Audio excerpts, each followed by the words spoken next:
Coba lihat anak-anak kita sekarang, Pak. Nauzubillah min dzalik. Sedih kita lihat anak-anak kita. Baru diberitahu satu, sudah 10 keluar dari mulutnya. Nah, sekarang pertanyaan, kenapa anak kita begitu? Kenapa kira-kira? Apakah sepenuhnya salah anak? Tidak, 90% salahnya orang tua mendidik anak kita. Salah dari mendidik. Silakan baca hasil penelitian psikologi pendidikan, silakan baca tulisan-tulisan di koran, di majalah tentang proses pendidikan, silakan. Tapi keliru dan sesat ketika Bapak Ibu tidak buka Quran, khususnya surah Luqman untuk mendidik anak. Kita baca riset rujukan dari Eropa, rujukan dari Amerika, tapi kita tidak pernah buka Quran dalam mendidik anak. Aku yakin kalau kita jauhi Quran mendidik anak, maka anak kita bisa jadi cerdas, bisa jadi jabatan tinggi, tapi tidak tahu sopan santun kepada orang tuanya. Kan orang tua kita sekarang merasa hebat kalau anaknya pintar bahasa Inggris. Ustaz, itu anaknya hebat betul, tetangga saya. Kenapa? Itu belum SD itu Ustaz sudah lancar bahasa Inggris. Apa hebatnya? Banyak yang begitu. Masa banyak Ustaz? Silakan bapak-bapak Inggris. Tanya Pak Menteri. Tanya Pak Menteri. Itu anak-anak Inggris dari kecil dia bahasa Inggris, Pak. Yang benar. Ayo, meskipun dia lancar bahasa Korea, bahasa Inggris, kalau berdoa dia pakai bahasa Inggris. Oh my God, please help me my mother. Pasti dia pakai bahasa Bugis juga kalau dia orang Bugis. Ya kan? Apain Pak? Maka ini anak kita Quran kembalinya. Satu kisah, Rasulullah ke suatu tempat. Dalam perjalanan ke tempat tersebut, Nabi melewati pemakaman. Nabi lalu bersabda, langkahkan kakimu dengan cepat ketika lewat pemakaman. Seluruh sahabat mempercepat langkahnya. Sampai Nabi di tujuan, selesai urusan, balik lagi dengan rute yang sama. Lewat di pemakaman, seluruh sahabat melangkahkan kaki dengan cepat. Karena tadi diperintah cepat, tanpa perintah Nabi percepat langkah. Nabi katakan, tidak usah, kau santai aja jalan. Ya Rasulullah, tadi pergi disuruh cepat, sekarang kau tidak. Kata Nabi, tadi itu, andai kau diberi telinga seperti pendengaranku, tadi itu waktu pergi disiksa orang dalam kubur. Saya tidak mau lama-lama mendengarnya, tidak tega saya mendengar dia disiksa, maka saya mau jauh supaya saya tidak dengar.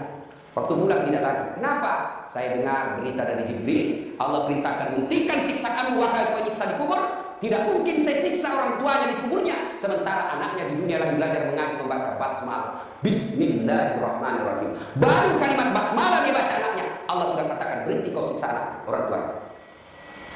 Nabi tidak mengatakan, saya dengar anaknya kursus bahasa Inggris, anaknya kursus matematika, anaknya kursus komputer. Tidak, tapi apa?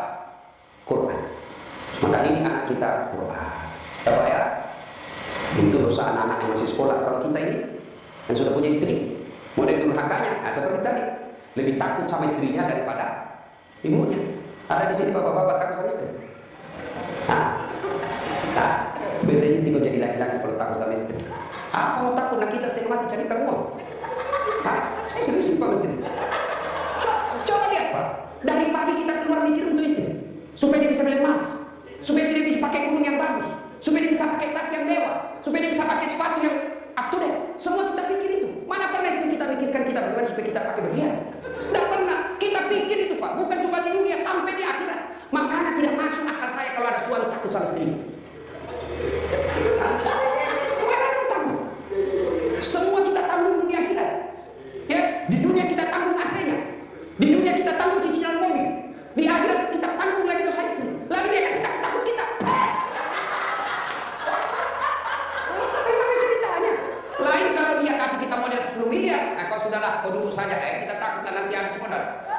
Tapi kalau kita juga yang cari uang, kalau kita takut sama istri, tidak masuk akal saya. Ya nggak Ustaz, dia pecahkan piring. Kalau dia pecahkan satu, kasih pecah satu musim. Kenapa? Piring boleh dibeli. Harga diri sebagai suami tidak boleh diinjak istri. Takbir. Saya takbir pasti takut sama istrinya. Coba. Nah itu kan ada laki-laki dosa sama mertua, sama ibunya gara-gara takut sama istri. Contoh-contoh ya. Nih dapat bonus di kantor. Lalu suaminya berkata, "Ma, ini kan COVID lama kita gak kunjungi bapak di kampung. Kita kunjung tentu bawa wabah buat ibu bapak kita. Sudahlah, ini bonus kita transfer aja. Mudah-mudahan ini bisa digunakan ibu beli makanan kesukaan, dia menikmati akhirnya ini usia senja." Apa kata istrinya? Apa? Ibu terus kantor sama ibu. Ada orang bisa kawin sama ibu. Ada kan ibu ngomong begitu beleng-beleng.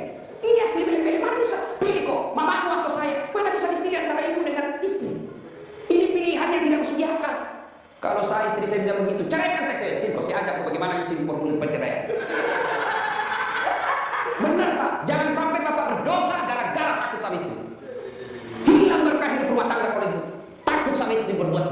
sama orang tua gara-gara takut sama istri. Mestinya istri yang baik, dia sujud syukur ketika mertua anaknya. Kenapa? Berdoa, ya Allah, mudah-mudahan anakku juga seperti ini ketika saya sudah punya istri, masih mengingat saya. Tapi kalau dari kecil anak kita dipertontonkan tidak boleh berbuat baik sama mertua, maka begitu ibu nanti juga tua, dikasih masuk pati jompo sama anak mantunya. Semua. Dari dulu ya. Mestinya sujud syukur. Alhamdulillah saya punya suami perhatian betul sama mertua. Mudah-mudahan anak saya juga seperti ini. Ya Allah, terima kasih kau kirim orang tua ini. Gara-gara ini orang tua saya punya suami jadi menteri. Andai saja bukan suami ini, orang tua ini punya anak, mungkin suami saya pengangguran. Bersyukur dengan cara apa? Jangan halangi. Dan kita juga suami jangan bersebelah. Mertua juga kita adalah orang tua kita. Konsep Islam itu ada 3 orang tua. 1 ibu bapak, 2 mertua, 3 orang yang pernah mengajari ilmu. Itu orang tua kita. Maka yang baik, datang ibunya suami, istri yang gak kasih hadiah. Datang orang tuanya istri, suami yang kasih hadiah. Malah jangan sembunyi-sembunyi. Karena takut sama istri, masuk di dapur mamanya, mama, jadi istri saya, hati saya beleng-beleng. Ya, tapi jangan sampai bapak menjadi anak durhaka hanya karena takut kepada istri. Itu camkan itu. Maka saya bilang sama istri saya, boleh kau marah-marah sama saya. Ada rezeki dari saya, kau habisi duit itu rezeki. Boleh kau maki-maki saya kalau kau marah. Boleh kau lempar kepalaku yang pintu tidak kena. Satu yang tidak boleh saya dengar, jangan pernah kau sakiti perasaan ibu saya. Begitu sakit perasaan ibu saya, tidak ada mantan orang tua. Tapi istri, banyak namanya mantan istri. Nah itu harus tegas, ini prinsip buat kita anak. Nah ini golongan pertama yang menderita ketika sakaratul maut, anak yang durhaka kepada orang tuanya. Bagaimana dengan almarhum anak Pak Tony? Atau kita yang sudah meninggal orang tuanya? Ustaz, saya dulu anak durhaka, Ustaz. Berapa sering saya kasih keluar air mata ibu saya, Ustaz. Tapi saya sudah sadar, saya sudah hijrah sekarang. Tapi orang tua saya sudah Arab kubur. Gimana cara berbuat baiknya? 1, doakan. Mendoakan orang tua tidak harus pakai bahasa Arab. Mendoakan orang tua bagi yang meninggal ada 4 minimal kita minta. Ya Allah, ampuni dosanya. 2, terima amalnya. Ada amal tidak diterima? Ada. Amal-amal pilkada. Sumpah jilbab 10.000 supaya dicoblos. Nanti ya Allah, mana jilbabku 10.000? Kata malaikat, bos pilkada jilbabmu. Nah sampai pun kalau ada amal orang tua kita seperti itu, dia pernah caleg, maka kita berdoa, ya Allah terima amalnya orang tua. Yang ketiga, lipat gandakan amalnya tersebut. Dan yang keempat, lapangkan alam kuburnya, jadikan kuburnya menjadi taman-taman surga. Lalu tutup dengan doa yang ada Quran, Allahumma ghfirli wa liwalidayya warhamhuma kama rabbayani shaghira. Doakan. Yang kedua, cara berbuat baik kepada orang tua meninggal adalah bersedekah atas nama orang tua.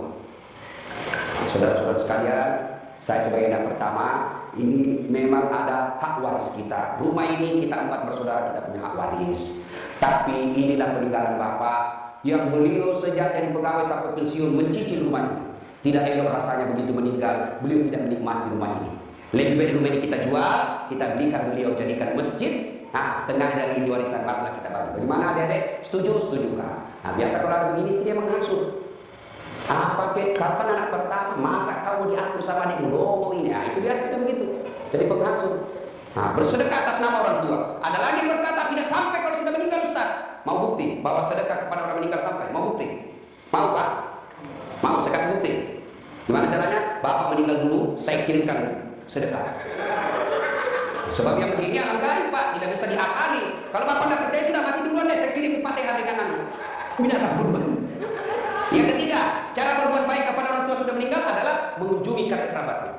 Besok lusa anaknya almarhum, ya masih hidup teman-temannya bapak, ketika sudah usur anaknya sudah menjadi pembesar, maka kunjungi karib ini. Itulah cara berbuat baik kepada orang tua yang sudah meninggal. Dan yang paling konkret, kalau mau berbuat baik kepada orang tua yang sudah meninggal adalah jadilah anak yang soleh atau soleh. Nah ibu bapak saudara-saudara sekalian, nah ini perlu diluruskan. Orang datang melayat, 1, banyak injak-injak sunnah Nabi. 2, tidak ada manfaat buat orang meninggal. 3, datang bawa dosa. Coba lihat prakteknya saya lihat ini. Kenapa saya bilang datang bawa dosa? Datanglah ibu gaul, kudung hitam, baju hitam, rok hitam, kacamata hitam, payung hitam. Saya tanya kenapa hitam-hitam? Dia bilang, Ustaz selebriti. Tidak, sunnah itu putih-putih. Dosa gak hitam-hitam? Tidak, tapi disuntai Allah dan Rasulnya kalau bapak itu pakai putih-putih. 2, datang tambah-tambah dosa. Tetapi sunnah Nabi. Yang kedua, datang tambah-tambah dosa. Kenapa tambah-tambah dosa? Datang cerita jelek aja orang Pak. Lewat 1, terutama ibu-ibu tuh. Mulai pintu dilihat Pak, mulai dilihat dari ujung rambut sampai ujung kaki.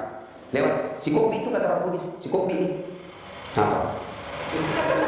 Dia tidak cerita tapi mulutnya matanya sini.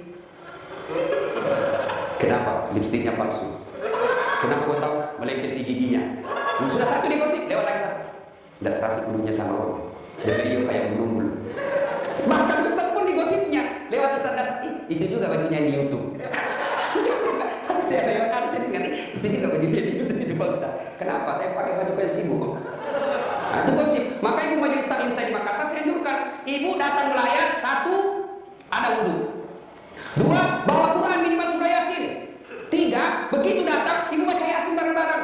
Tidak bisa baca Yasin bareng-bareng, itu majelis taklim yang baik. Ketua majelis taklimnya, saudara-saudara sekalian, mari kita baca Yasin bareng-bareng, saya pimpin. Itu majelis taklim yang manfaat, bukan ngurus baju seragam, apalagi memanfaatkan pilkada. Pak, anggota majelis taklim saya 300 Pak, tapi aman Pak, tapi minta tolong seragam Pak ya. Ada juga majelis taklim memanfaatkan butuh proposal banyak ketika pilkada. Nah, maka majelis taklim yang bagus, ada orang wafat, pimpin tahlilan. Sudah itu tidak bisa baca Yasin Ustaz, sudah baca Al-Fatihah. Buru-buru Ustaz, sudah baca Qul huwallah 3 kali. Masih juga buru-buru Ustaz, sudah tidak tahu baca itu semua Ustaz, sudah baca saja la ilaha illallah, la ilaha illallah, la ilaha. Itu aja kita ulang-ulang selama kita melayat. Itu pun tidak bisa Ustaz, ya sudah kau diam saja. Tidak bisa juga diam Ustaz, ya cepat kau pulang. Daripada tinggal bawa dosa saja. Nah, sudah. Yang ketiga, kenapa tidak ada manfaat buat orang meninggal? Tidak ada sholat jenazah. Bagaimana orang yang sholat jenazah, keluarganya aja tidak ada sholat jenazah.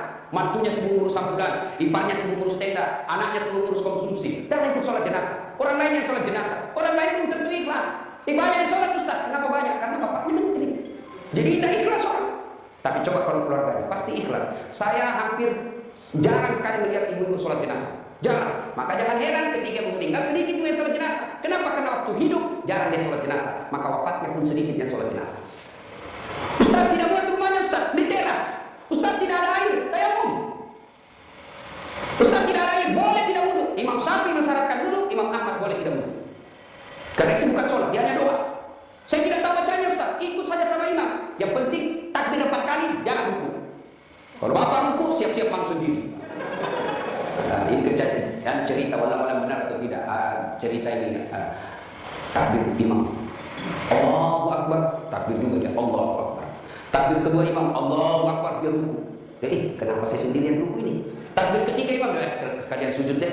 Dia sujud. Pas selesai sholat ditanya, kenapa kok sujud? Dia bilang ini orang banyak sekali dosanya, tidak diampuni kalau tidak ruku. Supaya habis sekalian sekalian saya sujud. Ini jawaban orang kepepet. Nah ibu bapak saudara-saudara sekalian, habis baterainya. Ibu bapak yang saya muliakan, masuklah diantarlah kita.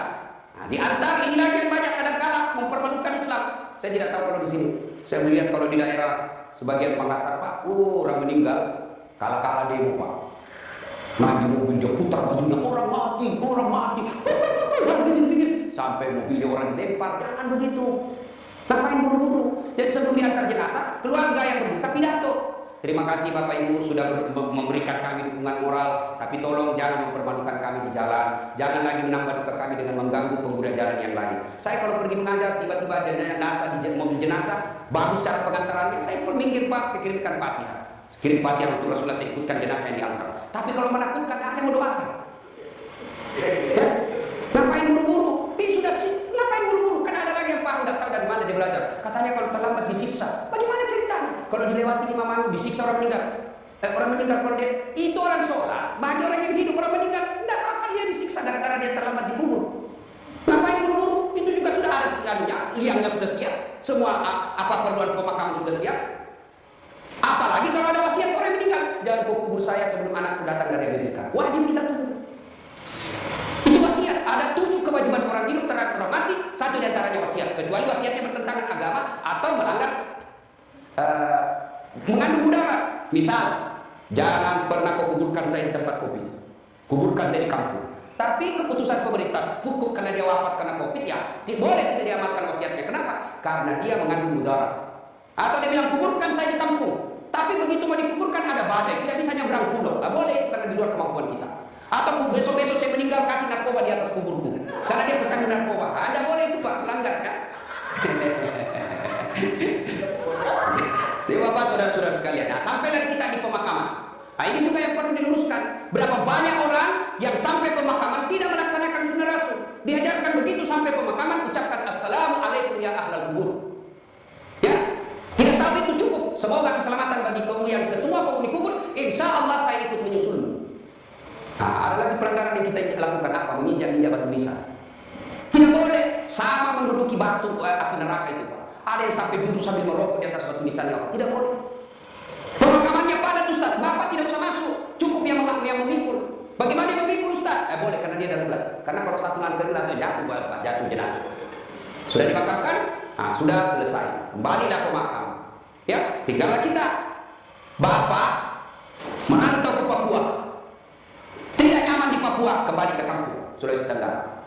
Merantau lagi ke Surabaya. Di Surabaya tidak nyaman, kembali lagi ke kampung. Merantau lagi ke Makassar. Makassar tidak nyaman, kembali lagi ke kampung. Masih ada pilihan. Bapak pegawai negeri ditugaskan ke Papua, tidak nyaman, tidak ada sinyal. Bapak boleh pensiun dini. Tidak disenang saya sama menteri saya, boleh Bapak pensiun dini, tidak ada masalah. Tapi begitu Bapak masuk kubur, senang tidak senang, tinggal kau di situ, tidak boleh kau keluar lagi. Siapa orang yang tersiksa dalam kubur? Yang pertama kata Nabi, al-mutahawwinu bis-shalah, yang menganggap enteng sholat. Orang yang menganggap enteng sholat, Pak, jangan, sudah. Sholat itu di akhirat nanti barcode. Bapak beli elektronik kan sekarang pakai barcode, ya kan? Nah, Bapak begitu setor jualan, berarti boleh bawa. Di akhirat kalau Bapak di barcode, bagus sholatnya. Tidurkan dia kata Nabi seperti tidurnya hidup pengantin baru. Kalau di barcode, hilang, duduk. Macam ini sholat Jumat, hari Jumat saja. Paling terlambat datang, paling cepat pulang. Orang khutbah dia tidur. Begitu bangun, aliran apa yang ada khutbahnya? Bukan aliran apa, kau yang tidur beleng. Percaya apa? Orang yang tidak ada sholat demi Allah. Bapak tidak puasa, masih boleh disebut Islam. Bapak tidak haji, masih boleh disebut Islam. Bapak tidak bayar zakat, masih disebut Islam. Tapi tidak sholat, Imam Syafi'i menghukuminya, disuruh bertobat dan dia tidak mau, boleh dihukum mati. Itu kalau Imam Syafi'i. Disuruh sholat dan tidak mau, disuruh bertobat dia tidak mau, kata Imam Syafi'i, boleh dia dihukum mati. Begitu pentingnya sholat. Ketika Allah perintah puasa, ayat saja turun. Allah perintah haji, ayat saja turun. Allah perintah zakat, ayat saja turun. Allah perintah sholat, tidak boleh ayat turun. Rasulullah dijemput oleh 4 malaikat menghadap kepada Allah. Kenapa ini perintah penting? Diperintah perintah sholat. Pak Menteri, ada himbauan kepada seluruh kepala daerah se-Indonesia, hanya berupa himbauan cukup WhatsApp dalam grup. Tapi kalau itu berupa SK yang penting, Gubernur datang kantor Menteri. Kenapa? Ini penting, tidak boleh di WhatsApp. Sholat demikian pentingnya sehingga Nabi harus diundang menghadap. Itu yang disebut Isra dan Mi'raj. Bapak kerja jadi Grab, jadi menteri, munafik kalau Bapak katakan bukan untuk dunia saya, bohong. Kita bekerja apapun profesi kita untuk memperbaiki dunia. Lalu siapa yang punya dunia? Allah Subhanahu wa Ta'ala. Artinya mustahil dunia dalam genggaman. Kalau yang punya dunia Bapak jauhi. Saya kasih contoh. Saya akrab dengan Pak Menteri. Saya datang ke Jakarta. Pak Menteri, saya mau jalan-jalan Jakarta ini, tapi tidak ada mobilku Pak Menteri. Kata Pak Menteri, aman terkendali Ustaz. Pak Menteri telepon ajudan. Ajudan, siap Pak Menteri. Itu ada Ustaz Dasar, kau jemput dia. Nanti dikenal lagi kita di ceramah. Kau jemput dia, kasih mobil yang bagus, kasih pengawalan, jangan lupa kasih pembeli pulsa. 1 jam kemudian datang ajudan. Tabek, Pak Ustaz, kiriman Pak Menteri. Aman, selesai masalah saya di Jakarta. Kenapa? Saya akrab sama Pak Menteri. Anda dari Makassar tidak pernah ketemu, tidak pernah silaturahmi, tidak pernah didengar namanya, tidak pernah lihat. Assalamualaikum Pak Menteri, boleh pinjam mobil ya? Siapa di telepon Pak Menteri? Ajudan, bukan. Siapa? Kapolres. Tangkap itu penipu. Tidak pernah ketemu pinjam mobil, pasti penipu itu. Demikian juga dengan Allah. Bapak tidak pernah sholat, tiba-tiba sakit, ya Allah, saya sudah capek sakit, ya Allah, sembuhkan penyakitku. Allah berfirman malaikat, karena dia sudah capek sekali cabut nyawanya. Sholat. Alasan Bapak tidak mau sholat? Coba bilang saya, yang mana sholat ini? Bilang kok apa? Saya tantang pilihan. Paling ibu-ibu haid 3 kali haid 1 bulan. Kenapa tidak sholat? Lagi mens. Kenapa tidak sholat? 1 bulan. Kenapa sholat? Iya halangan. Itu aja semua itu 3 kali 1 bulan. Mana bisa? Bilang suaminya, kenapa belum sholat ibu? Biasanya cuma 5 hari, ini kok sudah 7 hari belum sholat. Orang belum bersih. Masih ada sedikit-sedikit. Dia bilang suaminya, kok bohongnya? Apa bohong? Kasih dia kau. Apa kasih dia dong kok? Apalagi ibu banyak tidak sholat. kalau ada pesta pengantin, mukanya dikira tembok, coklat biru krem abu-abu. Apalagi banyak ibu tidak sholat gara-gara apa? Jilbab sakaratul maut 3 lapis. Saya dikeliling-keliling ceramah Pak. Saya ke Brunei, itu ibu di sana ketiga saja kasih peniti selesai. Di Malaysia juga begitu, Filipina Selatan juga begitu. Saudi pun lebih gampang masuk kasih selesai Pak. Di sini dah bingung saya bisa lihat dia pengantin gimana cara dipakainya. Oh 3 lapis Pak, ada miring-miring sedikit. Nah, tidur jigit-jigit. Ada kayak pohon di belakang. Bah. Begitu dia bilang suaminya, Bu, kau ingin sholat? Sadar kok Pak, saya sadar, saya suruh sholat, di sholat. Kau tidak lihat ini Pak, 1 jam kaki di jilbab, dogo. Gara-gara jilbab tidak sholat, pilih-pilih. Kan nggak tahu, saya suruh sini sholat Pak. Adik-adik, saya bisa cerita seperti ini karena saya alami. Percayalah Pak, mustahil Allah sengsarakan hidupnya orang baik sholat. Tuhan apa yang sengsarakan hidupnya orang baik sholat? Bapak mau dekat sama Pak Menteri, tidak usah cari muka sama Menteri. Muka Bapak sudah bagus. Ada yang siapa cemen kerjanya yang baik. Selebihnya sholat minta kepada Allah, kecil buat Allah jadi muka, kecil buat Allah dapat proyek, kecil. Jangankan yang tidak masuk, ya masuk akal, tidak masuk akal Allah kasih. Masuk akal tidak manusia dibakar hidup-hidup bisa gitu? Masuk akal tidak? Tidak masuk akal. Tapi kalau Allah mau, Ibrahim alaihissalam dibakar keluar kedinginan. Masuk akal tidak perempuan hamil tidak pernah disentuh laki-laki? Kata ibu kedokteran nggak mungkin Ustaz. Tapi kalau Allah yang mau Siti Maryam, terakhir Isa tanpa pernah disentuh laki-laki. Cuma sekarang banyak perempuan mau saya dengan Siti Maryam. Ada suaminya ada